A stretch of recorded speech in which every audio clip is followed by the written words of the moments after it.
ensalcemos nuestro canto con viva emoción. Muy buenos días, amigos y amigas de Patria para Siempre y Patria para Todos. En el día de hoy vamos a llevarle una información importante de la Revolución de Abril. Hay momentos de la Revolución de Abril que pocas personas conocen. Cómo se dieron, cuál fue su contribución, cuál fue su importancia. Por ejemplo, la mayoría de las personas han oído hablar de la Revolución de Abril de 1965, pero la ven solamente desde el punto de vista de lo que ocurrió en el campamento 16 de agosto, lo que ocurrió en el Palacio, lo que ocurrió en el Puente Duarte, lo que ocurrió en la parte norte, lo que ocurrió en Ciudad Nueva.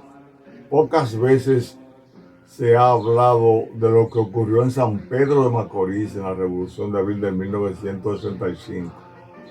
Es importante que el país conozca la historia entonces de los cadetes de Abril. Aquellos cadetes que estuvieron en la Academia Militar Batalla de las Carreras,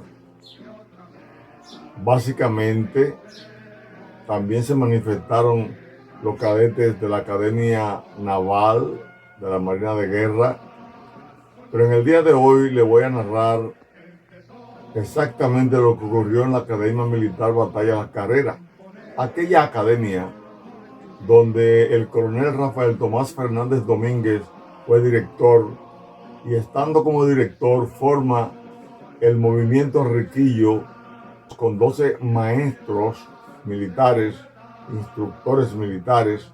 Ese movimiento Riquillo, a pesar de que fue descubierto y Fernández Domínguez fue enviado fuera del país y que los que pertenecían al grupo fueron cancelados, a pesar de eso, la revuelta, el levantamiento para derrocar al triunvirato se dio, porque otros movimientos continuaron, como fue el caso de Mario Peña Tavera y otros más que se fueron formando, además del trabajo del coronel Hernando Ramírez, que siguió haciendo los contactos con otros grupos militares y políticos, como fue el caso de Peña Gómez y varios dirigentes del Partido Revolucionario Dominicano.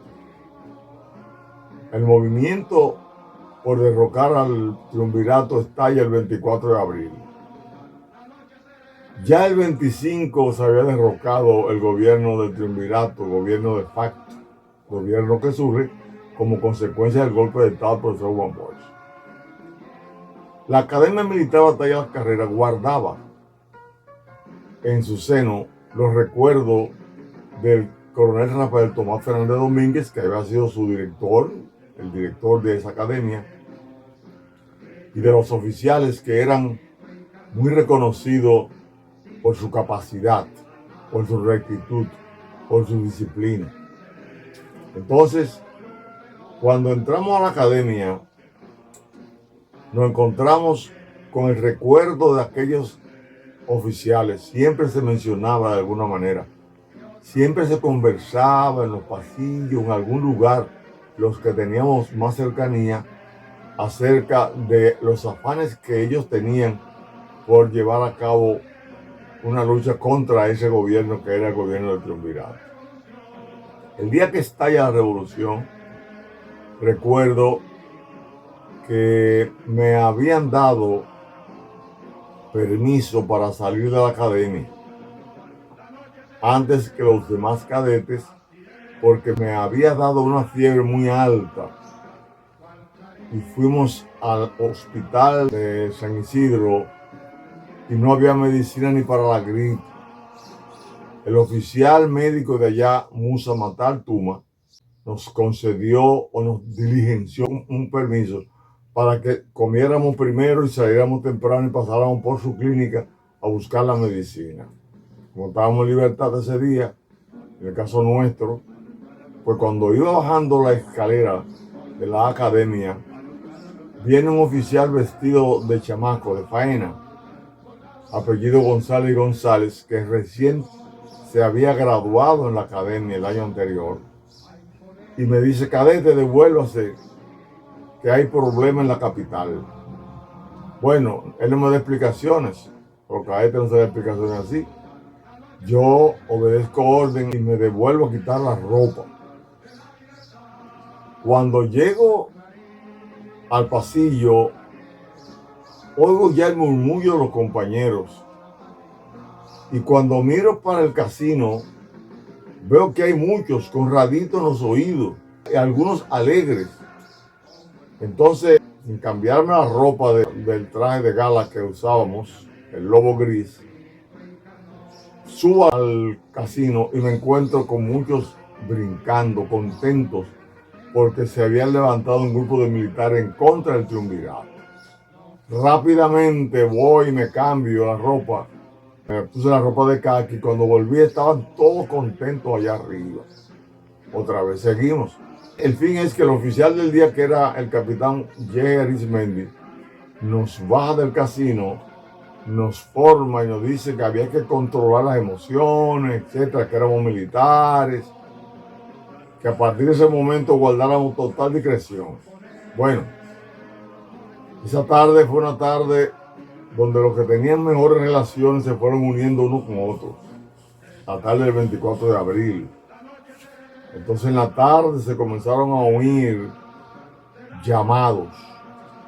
Después que Peñagó me llamó, hubo un inconveniente en la televisión dominicana. En un momento se oía el llamado. Y en la noche recuerdo que el cadete de tercer año Raimundo Antonio Garrido La Antigua, los cadetes de primer año como Baltasar González Camilo, como Valle y Valerio de Salcedo, como Tabar Alba, Guillermo Tabar Alba, que era de Salcedo también, el grupo de Salcedo, estaba en disposición de salir ese mismo día en la noche. Recuerdo que como éramos tan amigos, Garrido y yo, me llamó también Baltasar y el grupo. Tenemos muy buenas relaciones, mi grupo de primer año, y entonces esa noche en principio acordamos que nos íbamos solo como quiera a unir al pueblo. Esto lo saben pocos cadetes y lo sabe muy poca gente, pero Garrido La Antigua se recuerda, Baltasar González Camilo se recuerda, Guillermo Tabar debe de recordarse también, y Ovalle y Valerio también debe de recordarse. Pienso que había otro cadete que era apellido Tavera Severino, que tenía buenas relaciones con nosotros. El fin fue que Garrido nos dijo una noche: no, vamos a quedarnos porque algunos cadetes también están pensando como nosotros. Él tenía vínculo con el tercer año. Y llegó el domingo. El domingo fue un día donde los cadetes estaban dispuestos, algunos, a hacer el trabajo. Lo cierto fue que era que la academia estaba en el medio de Wessing, del CEFA. Detrás de la academia estaba el CEFA y delante estaba el barrio de San Isidro. En el barrio de San Isidro estaba la base aérea de San Isidro, posteriormente, la que está ahí todavía. Y tanto uno como el otro, tanto Pinto de los Santos, que era el jefe de Estado Mayor de la Fuerza Aérea, como Elías Wessing y Wessing, que era el jefe del CEFA, en principio no estaban bien ellos. Habían contradicciones, porque el domingo que llegamos a la academia después de la Semana Santa, ese domingo había un tanque de guerra al frente de la academia y había detrás de la academia una ametralladora antiaérea, pues se esperaban confrontaciones. Pero al estallar la revolución, vimos al mediodía del domingo como un grupo de pilotos pasaron muchos carros hacia donde Wessing el domingo en la tarde. De allá para acá subieron y al rato comenzaron los aviones a subir y bombardear. Parece que llegaron a algún tipo de acuerdo. Lo cierto del caso es que los cadetes del tercer año, si no todos, su mayoría, una gran parte, se reunió con los oficiales de la academia y acordaron que los cadetes iban a salir de la academia. Eso fue el secreto mejor guardado. La capacidad ética y leal más importante que pude tener en mi juventud fue esa. Los oficiales, en la cabeza de su jefe de la academia, Johnny Contín Curiel, acordaron que nos iban a sacar en la noche y fueron hasta donde Wessing a pedirle que iban a hacer una ronda. Y a esa ronda salimos, pero en la tarde hubo alguien que me planteó, o le planteó a dos o tres que estaban al lado mío, que habían planteado en el grupo de los cadetes de tercer año al director de la academia que era bueno agarrar a Wessing preso, que había salido para la finca después de la reunión. Entonces, una finca que tenía en Vallaguana. Entonces, los que se nos informó fue que el subdirector de la academia dijo que él se comprometía a sacarnos, pero que su traición no llegaba hasta tanto. Es decir, si se hubiese agarrado a Wessing preso esa tarde, posiblemente la resistencia de San Isidro hubiese sido menor, o hay de algún tipo, de alguna manera, otro tipo de reacción final que tal vez hubiese evitado todos los desmanes, todas las muertes que hubieron después. Bueno, pero lo cierto del caso es que en la tarde, en la nochecita salimos, no se podía llegar a la capital vía el puente Duarte, que era el único puente por donde podíamos cruzar a la capital, además del Presidente Peinado, que estaba a la vera de Artillería por Villamella. Eso era impensable en Santa Cruz de Villamella, cruzar por ahí. De alguna manera, la oficialidad determinó salir y acampar en un sitio que estaba cerca del CEFA. Sé que a mí me tocó, junto con otros compañeros, estar en un lugar de chivo, un corral de chivo. Yo tenía la nariz muy tupida, pero como quiera me daba el mal olor. En la madrugada se consiguieron 3 camiones, si mal no recuerdo, donde los oficiales hicieron ese esfuerzo, algunos cadetes superiores, y pudimos salir hacia San Pedro de Macorís con la idea de ir al puerto y salir para la capital, porque el objetivo era unirnos a la guerra civil que se había iniciado. Entonces, cuando llegamos a San Pedro de Macorís, antes de ir al puerto, se acordó tomar la Fortaleza México, y se tomó en la mañanita temprano, antes de amanecer. Y se tomó también el arsenal que había, con una bazuca y algunos fusiles de ese arsenal.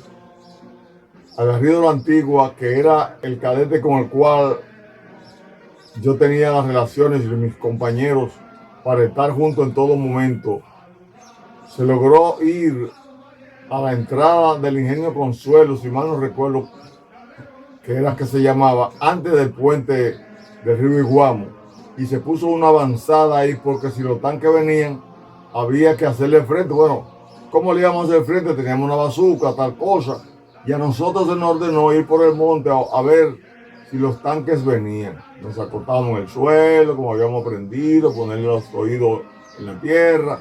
No venían, nos devolvimos, informamos que no venían tanques. De ahí entonces volvimos, cogimos para el puente sobre el río Iguamo. Eso fue el lunes 26. Recuerdo que llegando a San Pedro de Macorís, antes de tomar la Fortaleza México, el cadete Tavera Severino, que había sido guardia, llevaba el fusil Mauser sentado a la vera de mí, llevaba sobao. Yo no lo sabía.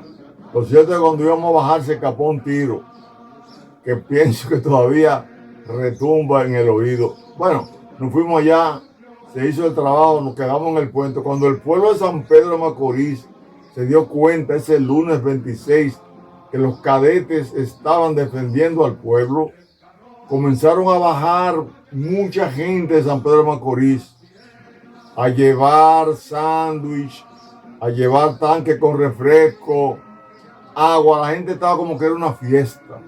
Los que tenían una escopeta se fueron con su escopeta en la mano. Lo cierto del caso fue que el pueblo de San Pedro de Macorís se desbordó. Así como estaba el puente Duarte, que la gente llegaba, la gente de San Pedro de Macorís, y honor a ellos, es un gran recuerdo que tenemos de ese pueblo, se unieron a nosotros. Hasta el martes en la tarde, que un avión de la Fuerza Aérea Dominicana, de los que habían atacado en el puente Duarte, fueron allá a San Pedro de Macorís y nos ametrallaron en el puente sobre el río Iguamo. En ese ametrallamiento, que recuerde, se nos hirió a un compañero, Máximo Rivera Feliciano, le dieron un tiro por el brazo y una pierna, se salvó milagrosamente porque pudo haber cogido una gangrena por la situación que había. Ese cadete salió hacia el hospital, lo llevaron, pero los demás salimos en la tardecita del 27 de abril dispuestos a llegar a la capital, y la idea fue coger hacia Sabana de la Mar en camiones.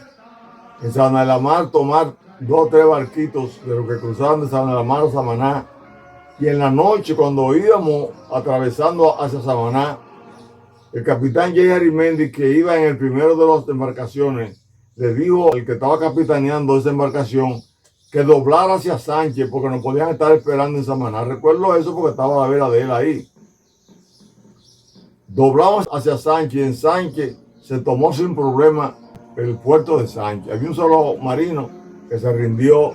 Inmediatamente llegamos, tomamos el puerto y se oía la voz de Radio San Isidro que habían puesto en circulación, donde se nos decía que nos podíamos rendir. Pedían que todos los militares se rindieran, que estaban sublevados. Y se oía ya en Sánchez. El capitán Porfirio Díaz, que era el que nos daba táctica de guerra, nos habló formado, diciendo que debíamos entregarnos, como decía la Radio San Isidro, que él tenía un hermano que estaba depuesto como mayor en Nagua, que nos garantizaba la vida, etc. El fin fue que el pelotón de los cadetes rompió la fila, diciendo que no se iba a entregar. En la madrugadita se acordó que se llamara al capitán Díaz, que tenía el hermano allá, Porfirio Díaz, en Nagua, para que viniera él solo con los choferes a buscarnos. Esa era la primera garantía. El mayor vino. Los cadetes nos montamos, pero cuando llegamos a Nagua, se le ordenó al primer camión que doblara hacia San Francisco de Macorís, que era para la capital que íbamos. El chofer voló de alegría con el guía en la mano, que sí que para allá era que quería ir. Recuerdo que antes de llegar ahí, uno de los cadetes, Beliar Sarubi, Rafael Beliar, que luego llegó a coronel, se quería hasta tirar del camión porque él decía que no se iba a entregar. Y cuando vio que íbamos para la capital, se puso contentísimo. Pues pasamos por varias partes y todo el mundo estaba de acuerdo con nosotros. Se levantó Villa Altagracia. Villa Altagracia, entonces, ahí nos cambiamos la camisa por ropas civiles y seguimos hacia la capital. En el 9 se le dio a los cadetes que lo que querían que se apiaran y se fueran a su casa porque íbamos para el puente. Recuerden, oigan cómo están los disparos, decía el capitán Jerry Méndez. Así fue. Nos metimos entonces por la parte de Herrera, que era una carreterita que salía por ahí, si mal no recuerdo, por estaba Isabel Aguilar. Llegamos hasta la Independencia y por allá cruzamos frente al Escuadrón de Caballería. Seguimos la Independencia y doblamos por la Máximo Gómez, directo donde estaba la Nunciatura, para darnos cuenta cómo estaba la situación, porque no teníamos ningún tipo de información. Ese tipo de información que queríamos, tal vez podíamos recibirla en la Nunciatura porque tenían informaciones distintas. Estando frente a la Nunciatura, los soldados que estaban en el grupo de la Guardia Presidencial nos rodearon, granada en mano y fusil sobao, combinándonos a rendirnos. Había un camión que se había extraviado y ellos lo habían agarrado y ya habían dicho cuál era la posición, hacia dónde íbamos. Ahí caímos presos el 28 de abril de 1965 a eso de las 11 de la mañana. El Vía Crucis que se siguió a partir de caer preso se lo vamos a contar el próximo viernes, porque es hora que el pueblo dominicano sepa cuál fue el papel de la Academia Militar Batallón de la Carrera tanto de sus oficiales como de sus cadetes, cómo contribuyeron a que la revolución constitucionalista estallara por un lado con el movimiento de Riquillo y por otro lado continuara con los cadetes que se unieron al pueblo. De eso le vamos a hablar el próximo martes, para que ustedes tengan una idea de cómo fue en sentido general la revolución y qué hubiese ocurrido si la tarde del 27 de abril el grupo que comandaba la revolución en la parte occidental del río Sama se hubiese comunicado con lo que estábamos en San Pedro de Macorís, en el caso que se hubiese decidido atacar la base aérea de San Isidro. ¿Qué pudo haber ocurrido? De eso hablaremos el próximo viernes. Hasta pronto, sin dejar de recordarle que para que este país cambie y el mundo también, lo que hay que hacer es que se cumpla con la ley y punto. Soldados valientes, empezó la revolución. Hay poder, no se reclama.